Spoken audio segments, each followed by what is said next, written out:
আসসালামু আলাইকুম রহমতুল্লাহ।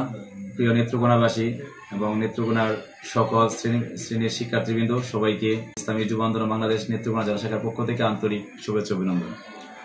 আপনারা জানেন যে নেত্রকোনাতে ইসলামী ছাত্র আন্দোলন বাংলাদেশের 34তম প্রতিষ্ঠাবার্ষিকী উপলক্ষে আগামী শুক্রবার দুপুর 2টা বাজে নেত্রকোনা বকুলতলাতে ছাত্র আন্দোলনের প্রতিষ্ঠাবার্ষিকী অনুষ্ঠিত হবে এবং এখানে প্রধান অতিথি হিসেবে উপস্থিত থাকবে বাংলাদেশের আপামর ছাত্র জনতার অন্যতম অভিভাবক, ইসলামী ছাত্র আন্দোলন বাংলাদেশ এর কেন্দ্রীয় মুহতারাম সভাপতি ইউসুফ আহমদ মানসুর, এবং এছাড়া উপস্থিত থাকবেন নেত্রকোনার বিশিষ্ট বরেণ্য শিক্ষাবিদ এবং রাজনীতি ব্যক্তি নেতৃবৃন্দ এবং ছাত্র প্রতিনিধিবৃন্দ।